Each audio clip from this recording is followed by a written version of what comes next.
Joining us now, she is the head coach of the Missouri Tigers, fresh off another NCAA tournament appearance, won 35 games last season.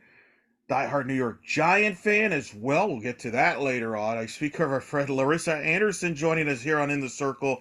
How you doing? I'm good, Eric. I don't understand why you got to lead with the New York Giants. Like, that's not one of the highlights of the year. We got a lot more promising things to talk about. This is true. Listen, we haven't had you literally on the pod since the Giants made the play. So a lot's happened with the Giants. We have to catch up on that later. But you're right. The more important thing is obviously your Missouri team and obviously this outlook for this season. But let's first kind of look back to last year. You had a young team last year. I remember we saw each other in Florida when you started the season, how young you were. You ended up going 35 wins. You finished the season strong. You got to the NCAA tournament. When you look back at last season, what came to your mind this offseason?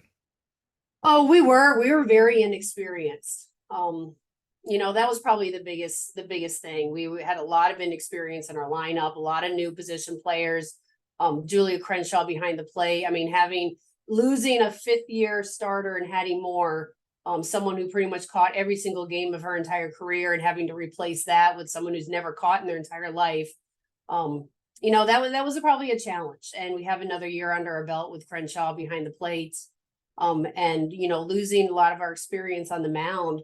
I'm real excited for the future. I think they had a taste of underachieving last year. They didn't like it at all. They have a different level of intensity and intent going into this season. And they're just so exciting to work with. They have such unbelievable energy, but a lot of reflection last year based on underachieving and just not really reaching our fullest potential. When you have so much youth and inexperience like last year, especially offensively, how key is patience as a coach to be patient? Because you're gonna know you're gonna have ups and downs. They have to learn on the fly. It's just part of the process. How is patience such a key factor to make sure to stay the course? Because it paid off for you there down the stretch. It started to kind of. It seemed like some of the players, the light bulbs came on there towards the second half of the year. And the patience is huge, and just going with them and being with them in every single moment and letting them know that you do trust them, that it's going to work out. But at the same time, like, they don't know what they don't know because they've never been in that moment before. So they have to experience what those feelings are like. They have to experience being in the batter's box with a huge crowd, with the game on the line, because I can't simulate that in practice. And that's why coaches love seniors, because they have 4 years of that experience underneath their belt. So they've been there, done that. So it's our coaching staff having a little bit of a lot of patience, I would say, in understanding that we have to give them these opportunities to be able to experience it, because it's going to set it up long term. And that's really the thing. Like, it can't be what can you do for me right now? It's what can you do for me over your entire career, to be able to develop these players so that when they're called upon this year, which they're going to be, they've been there, and they understand what the expectations are, and they know what that feeling's like. So, what has the fall been like with those players? Have you sensed the confidence that they've been through it? Maybe more confident at this point this year than they were maybe say a year ago. I'm going to say, like, they have a different chip on their shoulder. Like, they know they underachieved last year. They're extremely disappointed in what the results were. I mean, again, like, we made the NCAA tournament. There's a lot of teams across the country that don't have that opportunity.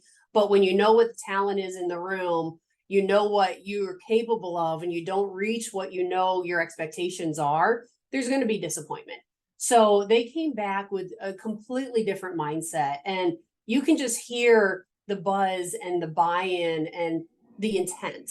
And they constantly will say, just trust the process. Like, trust the work that Jenna Laird and Alex Honnold have done to get to the level that they are, and the reason why that they are so good. Like, they put in the time, they put in the work, and let's learn from their experiences. So they're relying on each other a lot more. They're trusting their coaching staff a lot more than I've seen in the past, because they want to be able to reach their fullest potential. You mentioned you felt like the group felt they underachieved. Was there any specific areas that you think kind of led to that, or is it just kind of one of those things where you have all this talent, but because of the lack of experience, that's what caused maybe perhaps some of the underachieving you're referring to? I think it happens to every single athlete. Like, when you go in and you feel that you're prepared and you've never experienced those moments before, And then all of a sudden you're struggling as an athlete, and you're going to struggle at this level because it's extremely hard. And we have a sport that's based on failure. So then all of a sudden the doubt creeps in, and then it starts to steamroll. And if one person isn't performing, then all of a sudden they become negative, and then it impacts number 2 and 3 and 4. And then all of a sudden they're doubting everything that they're doing because they're not seeing the results on the field. That's where experience needs to step up. And that's where leadership really needs to step up. And I felt last year we didn't have a lot of internal leadership to be able to say, like, okay, this is what we need to do. Get on board, get on my back. I'm going to take you to the promised land.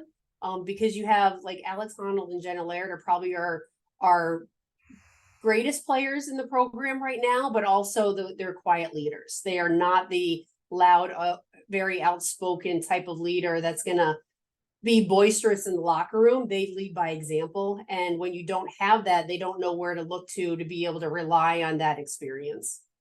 You mentioned Alex and Jenna. Let's talk about them because there's not enough superlatives could be said for them. Alex, obviously 396, 14 homers, 49 RBIs, 20 steals, an All-American type.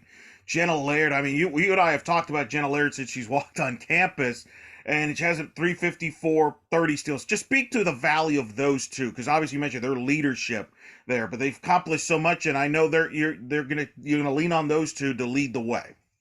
I think what's so special about the two of them is that every single rep that they take, practice, games, inside, outside, doesn't matter who we're playing, they're competing all the time.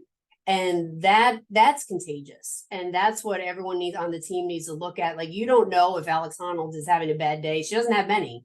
But you never know if she's having a bad day because her competitiveness is the same regardless what the count is, what the at bat is, who your opponent is. And Jenna Laird's the same exact way.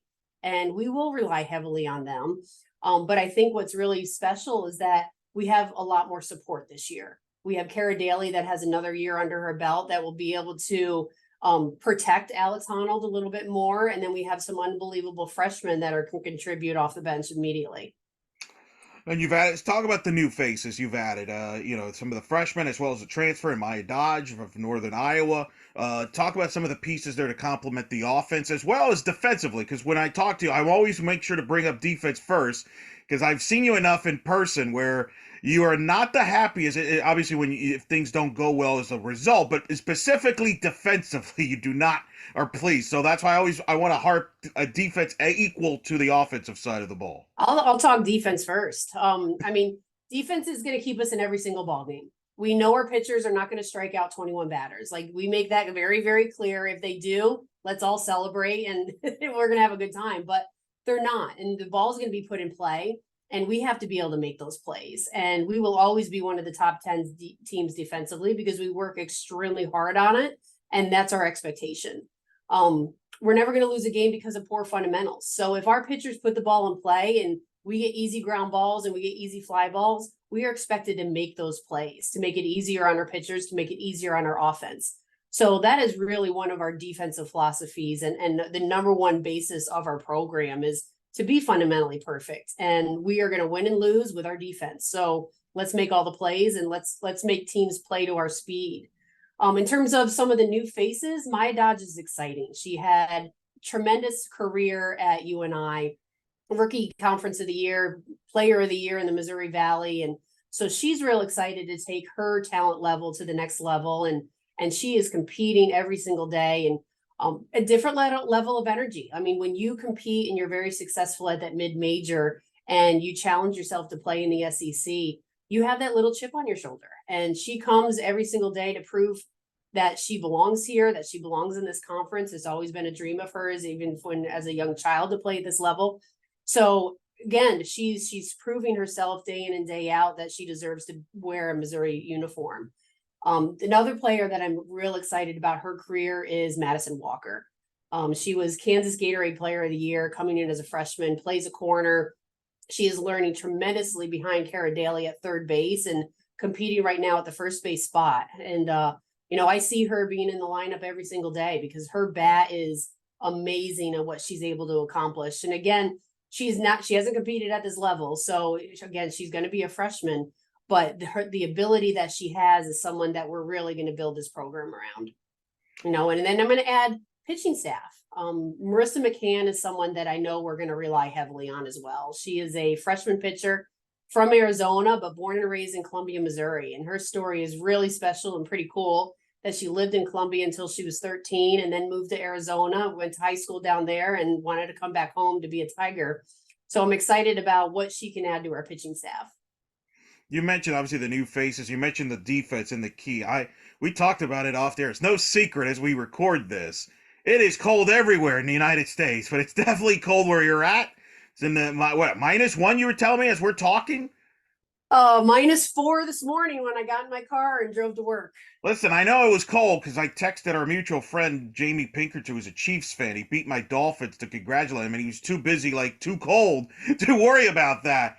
But how do you get a team prepared, especially defensively, the fundamentals, with the season around the corner with these weather conditions? I mean, you're used to this to some extent from the standpoint, obviously, you coached at Hofstra, Missouri, so cold weather is not something new you've dealt with, but this is unique that we're all going through, especially what you're going through. So how do you get that defense ready to go for opening day?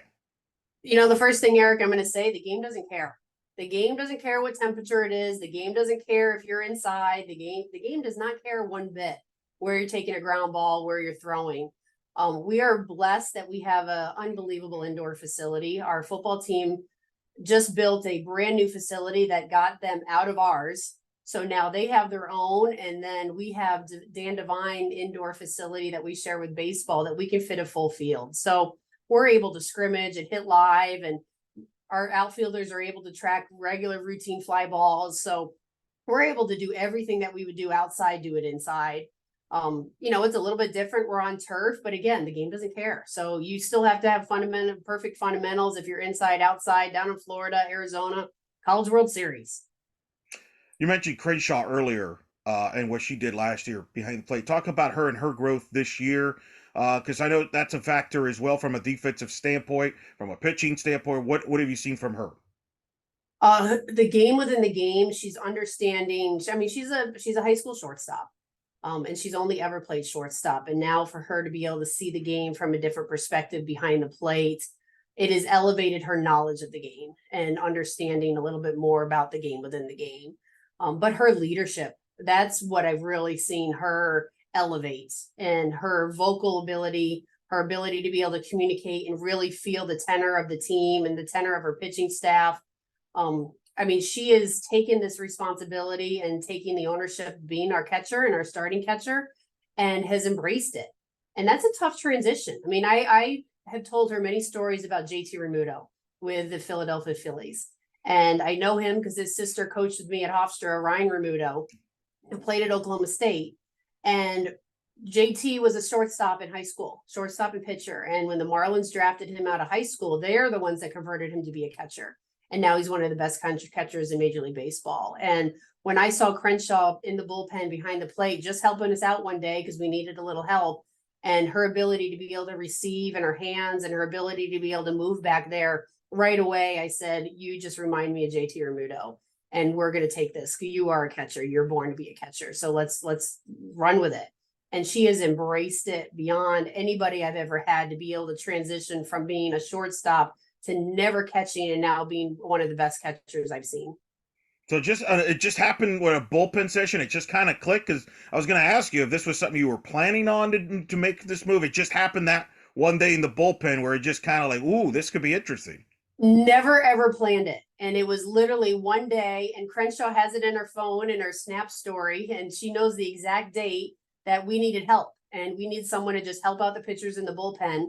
And I just went to her, and she was our backup everything her freshman year, and backup shortstop and second and outfield. And I said, Crenshaw, we just needed a little help for about 30 minutes in the bullpen. Do you think you can just catch back there? And her response was, I've never caught before. I'm like, you just do everything from a squat. It can't be that hard. And when I watched her back there, it was unbelievable in how she understood the manipulation of the ball and how to be able to receive with her hands. And right away, I said, okay, we have got to catch her here. So we just spent a lot of time developing her and getting to understand a little bit more. Of course, you'll be catching your pitching staff. Talk about your staff. You mentioned obviously your freshman pitcher. You do return some veterans there. Just speak to your staff this year and what you expect from them, because I know there was some growth from some of your younger pitchers, but you still also have experience. Yeah, and I'll start with Lauren Krings. I mean, she's our senior, she's our power pitcher. And the difference with Krings right now is she's learned how to go from being a thrower to being a pitcher.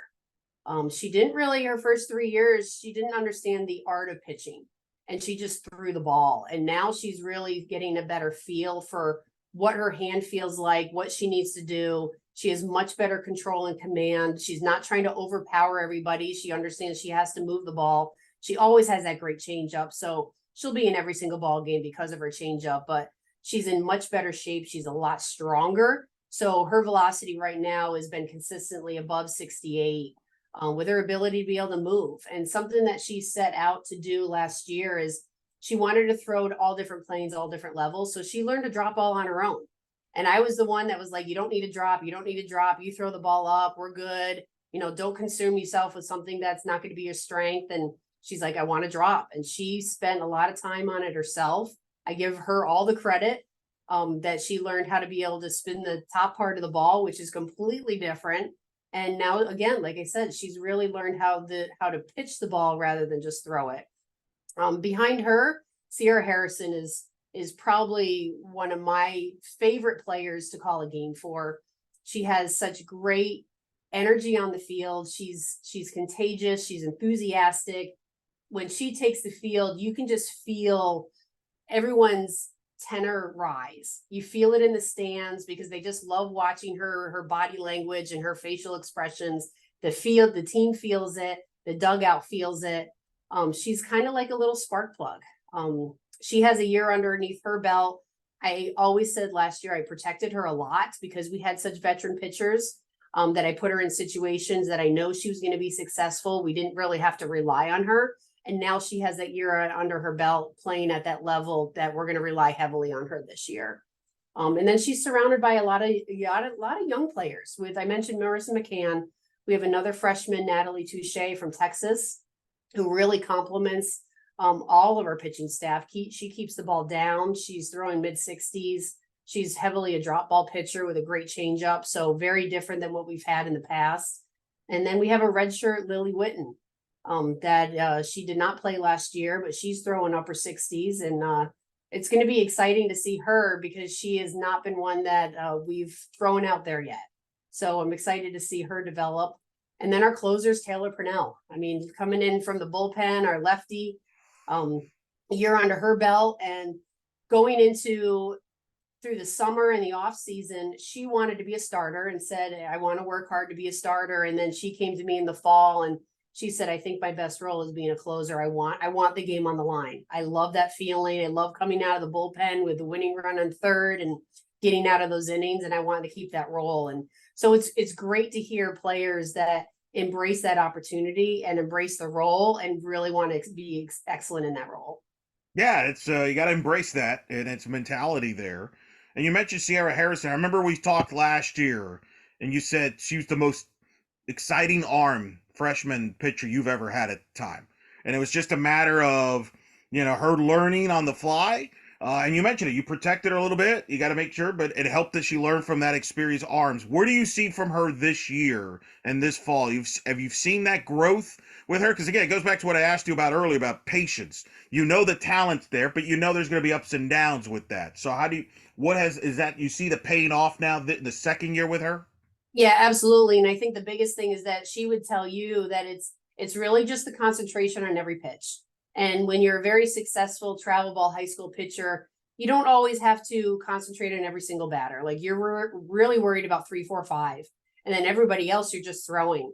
And she realized last year that anybody at this level can hit the ball out at any time. So it's just that maturity and that experience. And she has taken that level of concentration in every single workout where she easily can tell herself she needs to focus more and she can flip that switch and focus more and just start to dominate. And I think, we've been working on a lot of like team culture things and a lot of different stuff in the locker room. And yesterday I heard Cece Harrison say that Lauren Krings has been her biggest inspiration and taking her underneath her wing and really helping mentor and guide her in what she needs to do to be successful at that level. So to have two competitors that are competing for that same role, being able to help one another just shows you the depth and the respect that they have for one another. So when I look in this season, I'm anticipating that I have 3 starters between Krings, Harrison, and McCann. I know I'm going to rely heavily on those 3. And if I have 3 number 1 pitchers, and then we just start to build our bullpen around them, I'm not going to burn those kids out as we go into postseason. And that's really going to be the strength carrying our team into the longevity of May and hopefully June. When did the philosophy of having a closer, having a reliever come for you? Was it when you arrived in Missouri? Were you able to establish that at Hofstra? Take me through that kind of deal, because obviously it's become more and more the norm in the game, but that was not always the case. I mean, I remember some of your Hofstra teams where you would lean on 1 or 2 pitchers. Obviously, you have more options at Missouri. So when did that click for you? As far as your philosophy is like, yeah, you know what? I can implement a closer. I can implement a relievers. I know obviously you got the ties to baseball, but when were you ever like, I can execute this? It was my first year at Mizzou. I mean, we did at Hofstra. No, we had Olivia Glotty and she had 40 wins on the year. Like we only needed her. But at Mizzou, my first year, we only had Maddie Norman, and she was the only returner that stayed in the circle. And it was, okay, we need to go out and get as many arms as we possibly can. And if I have to change pitchers every single inning to beat these teams, I'm going to do that. Because if one pitcher can't beat a team through the lineup 3 times, then maybe 3 can. So it was going out and bringing in as many arms that were dynamically different as possible. My first year, we had 8 pitchers on our staff, and it was educating them on all you have to do is go through 1 inning, and then we can make a change. So then they bought into competing in that shorter period of time, and that I was going to put them in positions that they were going to be successful. So it was, what is that pitcher's strength? Okay, your strength is to keep the ball low in the zone. You got to be really, really good at that. And then we're going to counter it with someone that keeps the ball up in the zone the next time we go through. So then the whole staff just really bought into what their strengths were, how they can help the team win. And that was the bottom line. Like, what do we need to do to help the team win? And then they bought into it. And then now our pitching staff is a much stronger, that they've really just continued to carry that same philosophy on where am I really, really good and how can I help the team? Was that an easy transition for you to get used to that as the head coach, or a pitch caller? That, hey, I can go to the bullpen here where maybe I wasn't used to doing that because I have at Hofstra I got like Olivia got, I just lean on it and ride the hard. Like, how long did it take you to adjust to that? It was almost like I didn't have a choice, because if I leave a pitcher in too long, that's my fault. So I'm not gonna keep someone out there when I know that they're gassed. And I think what's really important is that being the head coach and being the pitch caller and being in the bullpen every single day, I can see when they start to fatigue out. I know when they are done, what that looks like. And the coaches that are not in the bullpen every single day and are just calling pitches, I think they leave people out there too long, and that's when the players get into trouble. But having that relationship with the pitchers where I know exactly what they look like, how they feel, what to say to them, because every single moment I'm going through with them. So the conversations on the mound are completely different than there's times at Hofstra that I wasn't at every single workout and I was still calling the game. And that was really challenging for me because I didn't know what those pitches looked like. How much do you lean on advanced metrics, analytics? Obviously, you have more data than ever before, so you know how certain matchups and things like that versus just your gut feeling. How does a pitcher look to me right now? How does she throw? How do you balance those things when you make your decisions? I am a big time gut feeling coach, big time. And it's like I have this little birdie that's telling me what I need to do and how I need to do it and pitching changes. And there's times I drive home at the end of the night and I wake up in the morning, my eyes open up and I was like, okay, this is who my starter is going to be. And it's just, I have that feeling. And I think it's because I know them so well. And when I was a center fielder all through my collegiate career, and I pitched in high school, so I understood where the ball needed to go. But when I was in center field, I could see swings and I could see how the bat looked through the contact zone. And it was really the first time I understood how to get batters out. And when I coach our pitchers, I love standing behind the pitcher because it's that same view for me. to be able to see what that ball looks like as it's going through the contact zone and what the bat looks like. So when I'm envisioning who's going to throw, I can see how that ball is moving and who's going to be the most successful in those situations.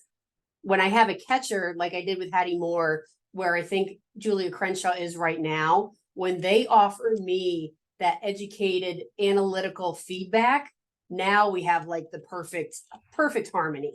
But when I don't get any feedback from the catchers, then there's a lot of times that I'm pitching blind and I'm calling the game blind, hoping it's going to go where it goes. But when we have that great symbolic relationship with the pitcher, the catcher, and now the pitching staff and the coaches, it literally is, it's like, and the only analogy I can make, it's like an orchestra where everybody's playing together and everything is in sync at the same time.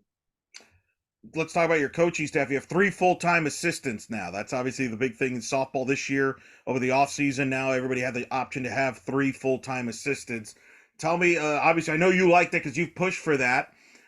Tell me about how that's impacted your style of coaching now that you have that extra full-time assistant. Oh, I absolutely love it. It didn't make any sense to me that the NCAA supported a volunteer. So they're working just as hard as everybody else, but you can't pay them. And if they get hit with a ball in practice, sorry, we can't help your medical benefits either. Just made no sense to me. So I'm glad that we have that full-time position now. Immediately to make our staff stronger, I wanted help in the bullpen. I really wanted a pitching coach because I needed to be a better manager. I needed to manage the team better and not just be solely in the bullpen. So immediately went out, hired Molly Jacobson, former player at Texas, was a volunteer coach at Texas, pitched at Ole Miss. So I knew her from her Ole Miss days. We played against her at Ole Miss. I tried to get her when she went into the transfer portal, and it was one of my first few years. And she said, "Coach, not yet. I'll come back later when I'm ready to coach." So she has been absolutely tremendous in allowing me now to have more impact on the rest of the team. I felt last year in not having Maddie Norman on our coaching staff, who was also a pitcher here, that I was very limited and I didn't have the same impact on the team defensively and offensively that I should have. So Molly has added tremendous depth to our coaching staff, and taking Olivia Forshee, who was our volunteer, and moving her into director of player development has now allowed us to have a lot more analytics and video analysis in our program that has just helped the players. And you're not the first coach. I've noticed a lot of coaches have told me this offseason, one of the big changes from having that third full-time assistant, it does free them up to be more of a manager and oversee everything and not be kind of forced to be locked in on one specific area and maybe as a result not be as locked in on other areas. Is that what you have found for you? Yeah, and that's exactly it. That, there were so many times, and you're only allowed 20 hours a week. And so you have to be real creative on who comes when and where you are. And there were so many times that I just specifically was with the pitchers, which helped me in their relationships. But then there were other players on the team that, like outfield, like I hardly ever was able to work with the outfield. And I should be able to coach every single player on the team the same way. And now it allows me to free myself up. But the biggest piece is game management. And me being in the dugout calling pitches to get feedback from an experienced coach in the bullpen to tell me who's available, what they look like, what their strengths are, to help me better go into the game to call what's going to be efficient and effective. Let's talk about obviously your non-conference schedule. It's always challenging, but obviously the first thing I'm going to bring up is something that you're going to get asked about between now and then is that trip in late March up in the Northeast, where you get to visit places like Fordham and, of course, the one I'm circling, Hofstra, a homecoming for you. I have to bring that up. I mean, you and Sarah Marino, back of a homecoming. First of all, take me through that philosophy of going up the Northeast in late March during that part of the season. So something I realized when I came here to Mizzou is a lot of these players from the Midwest did not have as many travel opportunities as what I experienced when I was at Hofstra in the Northeast. Like in the Northeast, when these kids are on their spring break from high school, they're always headed down south. They go to Orlando and they go to Daytona and they experience the beach. And one of my first years here at Mizzou, we went down to Florida Atlantic and we're staying in Boca. And Hattie Moore actually said to me, "Coach, can we wake up tomorrow morning and watch the sunrise?" And immediately my first reaction is like, "Are you kidding me? Like, you guys really want to get up at 5 a.m. and watch the sunrise? Like, this is ridiculous." But it made me realize like they'd never seen an East Coast sunrise on the ocean. And I wanted to be able to give them that opportunity. So as a coach, I sat back and I said, you know what, I'm going to take advantage of where I am and the resources I have to provide them with more than just softball. So when we travel to different places, we're going to experience what they offer in that area. Like when we went to Kentucky, I let the players go to a concert. When we go to Tallahassee, we went to the state capitol. So all these different things that I know they may never experience before. And being a New Yorker, of course, our players hear all about the bagels and the pizza and what it's like when you go into a deli. And, I said to myself, if I ever get an opportunity to take my Mizzou team to the Northeast, to New York or DC, because again, they don't have those opportunities to be able to drive there like I did in New York, I'm going to do it. And when I got the 2024 SEC schedule and I saw when our bye weekend was, and it just partnered up with the spring break week here at the university, I'm like, here's my chance. I'm never, ever going to have this chance again. And I don't care. It's late March. And if it's cold, who cares? It's got to be warmer than it is right now. We're going to go. And so it worked out perfectly. And we play LSU at home the weekend before. So Monday morning, we're going to get on a flight. We're flying to LaGuardia. We're staying right in Manhattan. I want these kids to experience New York City. We're gonna tour the Empire State Building and the 9/11 Memorial. And we play a doubleheader out at Hofstra, which is going to be extremely special. I have 3 Long Island kids on the team right now. Obviously, it's my alma mater of coaching. Adrian Clark is a former player of mine who's the head coach at Hofstra. So it's just going to be extremely special moment for all of us. We are going to have a kind of alumni Hofstra Mizzou gathering Tuesday night, a dinner just to really celebrate each other. Wednesday, we're going to tour all of New York City, Manhattan, and we're going to head down to DC and stay in Fairfax, Virginia. And we're going to tour Arlington National Cemetery on Thursday morning. We're going to play George Mason in a single game. We will tour the Capitol, and then we head up to Villanova and we'll see Philly and the Liberty Bell, and, really make it an educational moment while playing some softball and really take advantage of a lot of these things that this country has to offer. Well, and I'm glad you brought that up because I think that gets lost sometimes when we talk about, sports and the competition on the field. But I know all of you as coaches, when you do these trips, a lot of times there's an educational side to this. These are student athletes after all.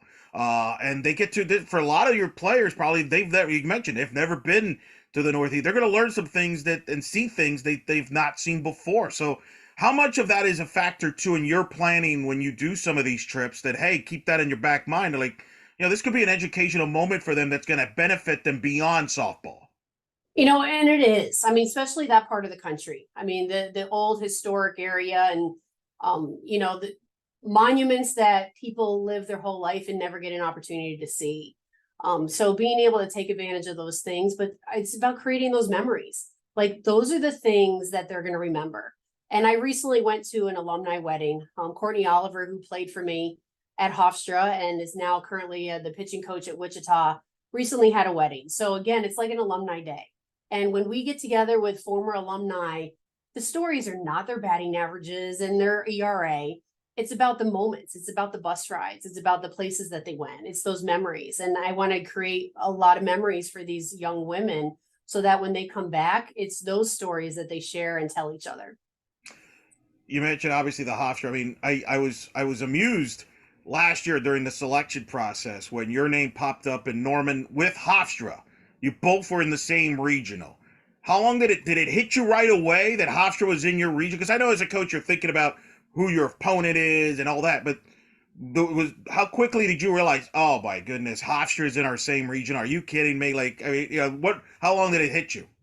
As soon as you saw Oklahoma had the 1 seed and then Hofstra's playing Oklahoma, and I immediately said, we're going there. Even before our name even popped up. Like sometimes those softball gods, that's just how they work. And I just had that feeling like, what a great story for ESPN to be able to tell that Hofstra and Mizzou are playing in the same regional.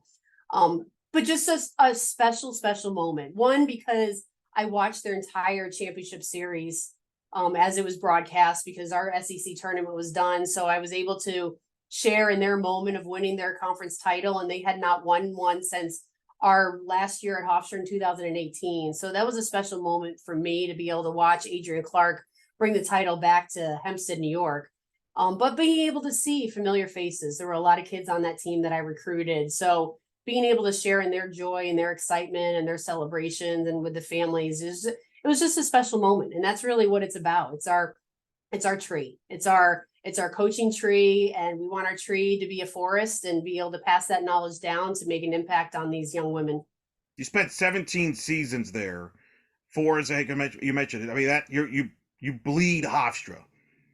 Have you thought about what is it going to be like when you step on that field that day? I mean, maybe you haven't, because it's going to be unique. I mean, I know you got to focus on the game, and that's obviously the most important thing. And once the first pitch happens, it happens. But I would imagine for you and for Sarah, that place means so much. It's going to be a little emotional for you. There's going to be a lot of memories. We're probably going to be popping in your head at some point during that trip. I mean, I'm so unbelievably proud to be a part of that program. And I know Bill Edwards is going to be there. And, I posted it on Facebook that we're making this Northeast tour, and the amount of support and alumni and parents of players that I coach that are all going to come back. I mean, it's definitely going to be emotional, but it's also going to be a celebration about the program and really where we started and what built our foundation to where we are right now. And a lot of the traditions and the history and the basic fundamentals of why we do what we do came from Hofstra and came from Bill Edwards. And taking that same exact philosophy to Mizzou and the SEC, our players know who we are and where it came from. So for them to be able to see almost like the Sandlot, like this is the first field that you learned how to do what you're doing, which is helping us, it kind of put everything into full circle. And oh, by the way, they're good too. They made the NCAA tournament. It's like now you're going to know what other teams have felt like over the years playing Hofstra. Like, oh man, this is just difficult there. And that's the thing. I mean, you got good teams in that trip that you're playing.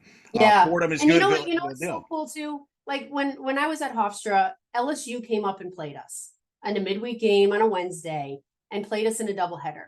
Northwestern came to Hofstra and played us, and I just remember as a coach at Hofstra, what that experience was like to have a Power 5 school, an SEC school, a Big Ten school to come into your house and play under the lights. And, I want it for our girls at Mizzou, but I also want it for the Hofstra girls. I want them to realize what they've done, what they've accomplished, how important they are, and to have a SEC school fly out across the country to play in their backyard is a pretty awesome accomplishment, because there's not many teams, and I'm going to include Fordham and Villanova and George Mason, that would have an opportunity to be able to do so. What makes Adrian Clark such a good coach? I had her on when she got the job. She had a vision and a plan, and it's been executed. So basically what she said has happened. I know you're not surprised, but so you probably knew when maybe some others didn't. What makes her the right coach there? When you're at Hofstra and you were a player or a coach, you know what it takes to win. You know what you have to do. You know the players you have to recruit. I mean, Bill Edwards did it for 25 years. So you better figure out how he did it and be able to do the same thing in your own way. And Adrian lived that. I mean, she has 4 championship rings. She went to 4 NCAA regionals. She knew what it was like to be a student athlete and knew the type of players you needed to bring in and knew how to coach them. And Hofstra is an extremely unique place because it's private, because it's in the Northeast, playing big time softball. You have to find the right players and coaches that understand that and be able to continue to emulate that. So there's no better coach out there right now than Adrian to be able to take that program back to where it was. Of course, that's just part of your non-conference schedule. You're going to open in Clearwater, Florida at the NFCA Leadoff Classic. You're going to open against Utah. You got NC State. You got Liberty, South Alabama, Clemson. You go to Denton for the North Texas tournament there against Rodney DeLong's team is hosting that tournament with Texas A&M Commerce in that field. You go to Nutter, where you got San Diego State, Wisconsin, UCF, Cal State Fullerton, Baylor. Then you go to Lincoln, where you got Wichita State, Nebraska for that incredible field of a tournament there. That's just some of the non-conference. Just take me through that rest of the non-conference schedule. You got to go right up against the big dogs to be able to prepare yourself for the SEC. I mean, that's the biggest thing. And I think we have a real good blend of different levels of competition and different universities across the country to give us a competitive non-conference schedule to get our RPI in a situation where you have an opportunity to host. And that's our ultimate goal, is to be able to host regionals, host super regionals, to give us ourselves a real good opportunity to be able to have a run into the postseason. But you have to have a schedule that's going to allow you to do so. And I think we put together a real great schedule that's going to set us up for the SEC and prepare us for the SEC schedule, but also give us an RPI that's going to be competitive. Some news off the field from a rules standpoint: 20-second pitch clock be implemented there. The illegal pitch was modified a little bit, adjusted to. What was your reaction to some of the rule changes in the offseason? Love seeing the illegal pitch being modified. I think it just gives umpires an opportunity to focus on more aspects of the game. There was just a lot of inconsistencies with that call and a lot of distractions. And when you have technology and TV being able to break things down that the naked eye can't see, then you're going to have discrepancies. So I think being able to eliminate that just allows us to focus on the game a little bit more. Same with the obstruction. I think it's just going to allow players to play. And that's really the ultimate goal. It's still in place, but it's just not, it allows defensive players to catch a ball that takes them into the runner's lane, rather than before you had to pretty much let that ball go or you were going to be called for obstruction. And I think the biggest thing is with that pitch clock. I'm extremely proud of the SEC making it mandated across the board that we have a visible pitch clock. We've always had the 25 seconds, and now reducing it to 20 and having a visible pitch clock just keeps the consistency and keeps our game going. The next stage is I would love to see, and I think we're working on this with the SEC, if we're allowed another media format and allowing a clock on our timeouts. I think that will help reduce our game. I know TV wants us to try to stay under 230, and if this is part of it, that's going to help. I think it just keeps our game flowing because, I mean, the whole goal is to get our games on TV so we get more exposure. So being able to control the timing a little bit more and not have a lot of that wasted time where we can just focus on what's happening in between the lines when the ball's put in play. It is. Of course, you got instant replay. And, I know Tim Walton's brought up having a foot on the box for hitters, too, could help in that process. And let's not just pick on pitchers. Because I'm a little defensive on pitchers, Coach, when it comes to the pitch clock, only because, we say they're the most important. Every pitch matters. It's the most important thing. But yet we're sending the message, do it within 20 seconds. And I think, hitters, they spend a lot of time sometimes out of the box. And if you kind of speed that up, that could help too. It's not just the pitchers. I went to a handful of minor league ball games this year. And as you know, my husband coaches with the Peoria Chiefs and the St. Louis Cardinals organization. So I attended a few of their ball games, and they've had the pitch clock. And I was blown away on the impact that it had on the game in terms of the speed of the game. Yeah. In baseball, they completed 7 innings in 2 hours, which is unheard of in their game. And the batter has to keep a foot in the batter's box. They're allowed to call one timeout within their at bat. I mean, it just kept the game flowing. And I think that we have to be a little bit more open-minded in our game and make some of those adjustments so we don't lose viewership and we don't lose fans that just get bored. Yeah, no, they're right. Major League Baseball obviously has done that as well. So you're right. I think speed up the game. That's obviously the attraction of softball for many years. So no doubt about that. All right, last couple things. We've gone long enough. I'm going to put you on the hot seat here. You're a diehard Giants fan. Last time we spoke, last year, you were on cloud 9. The Giants had this great season. They won a playoff game, beat the Vikings. Brian Daboll did a great job, won Coach of the Year. Everything was great. This year did not go so well. Where are you now as a Giant fan? And if Brian Daboll called you in your office and said, give me some advice after the season I just went through, what would you want him to do as a Giant fan? Well, my verbiage would not be PG-13. So I would say, Brian, you need to figure your stuff out. You got to get your coaches on board. That's really number one. And to see coaches that are arguing on the sidelines, and there's one thing to argue in an office, but when you walk out, you better be on the same page. So that's number one. I would want to have a conversation with their GM and their owners on what they're drafting and, okay, what's our game plan here moving forward? I mean, that's really the bottom line. Like, what is your plan? And I think when I look at Jim Fossil and Bill Parcells, like, you knew their plan, you knew their philosophy, they bought into their philosophy, and that's every coach. And when you're inconsistent with behaviors and communication, your players aren't going to be on board. And I think they're just falling apart right now. I'm not happy about it. So they need to get their stuff together. So you need a new quarterback. You had Daniel Jones injured, missed most of the year. You had the Tommy DeVito story, which was kind of cool for a few weeks. Where are you? Are you? I know you were a believer in Daniel Jones. You're a fan of Daniel Jones, but do you still believe in Daniel Jones, or do you think it's time to move on with another? Maybe look into a quarterback, consider you have a high pick. I'm a loyal coach, and I give everyone a chance and an opportunity. And it's your opportunity to lose your position. Daniel Jones, maybe you've had a little bit too many opportunities. Wow. That's strong. Does it at least make you does it at least make you feel better that you contributed to the Eagles' downfall at the end of the season? Oh, And you said, I played a huge role in the Eagles and the Cowboys' downfall. Um, I feel like I contributed to that.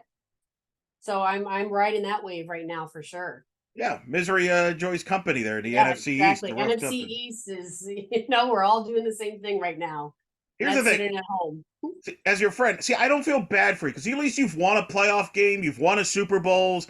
I'm a Dolphin fan. We now have the longest drought without a playoff win. They have not won a playoff game since December of 2000. I don't know where you were in December of 2000. I can tell you I had just moved to Orlando. That tells you how long ago it was. What about the Redskins? That's my husband's team. The They Commanders. Oh, yeah. Yeah, or the Commanders. Has Yeah, he sorry. accepted? Has he adjusted to that? Is he adjusted to the Commander? Now they might change the name again. That's the other they'll deal with there.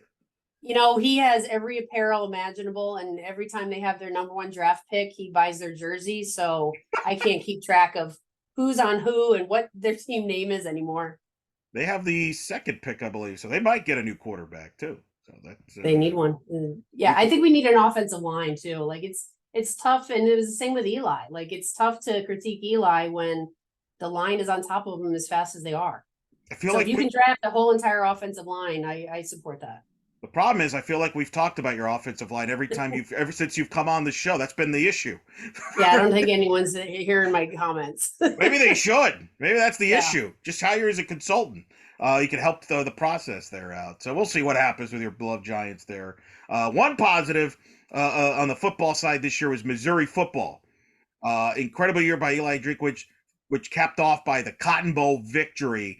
I'm curious, do you think that your players feed off of that from seeing the football team having that success that they had this year? Could that be something that you kind of bring up and say, look what they've done? We could do similar things in our sport and maybe feed off that kind of synergy on campus. I think it happens with every sport, no matter who's successful. I mean, obviously football's more visible, but when you have a leader like Coach Drinkowitz and you have a team that's believing and says, why not us, or why stop now? And something to prove, like that was their motto all year long. And they do it. That's the biggest thing. Like it's one thing to say it, but then they actually follow through and they do it and they believe in it. And everybody competed in the Cotton Bowl and didn't opt out of postseason. And that just shows the loyalty and the dedication, the commitment. That's contagious. Because when you have Missouri teams we only have one program, that's volleyball, that won an SEC championship. And then everyone else was just the middle of the road. And we've been successful, but we haven't won a championship.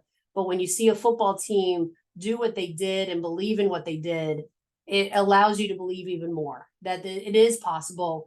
That they bought into the process, they bought into each other, they bought into their coaching staff. So now it gives you a little bit more visibility in being able to do so. And the excitement is just awesome. Like our freshmen being on campus and bringing recruits, like the entire year was just so exciting to be able to celebrate in that program and their victories. No doubt, incredible season, great momentum for them for next year with the playoff expanding too to 12 teams. So probably a lot of anticipation over there and a lot of anticipation about your season coming up here as we get to February. As you get to Clearwater, and this will be my last question, what are a couple keys, maybe a couple questions you have in your mind that you're curious to find out about this group once they play other competition in February that you think will dictate how the season goes? I think the first thing is solidifying our outfield. We have 4 or 5 kids right now that are really making it difficult for me. Like if I had to draw a lineup right today and who was going to be in the outfield, like they're making it hard and I love it. I absolutely love how hard they're competing and I want them to make my job hard.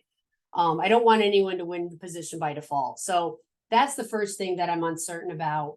The other thing is, I hope we get outside. I would love to be able to see some fly balls.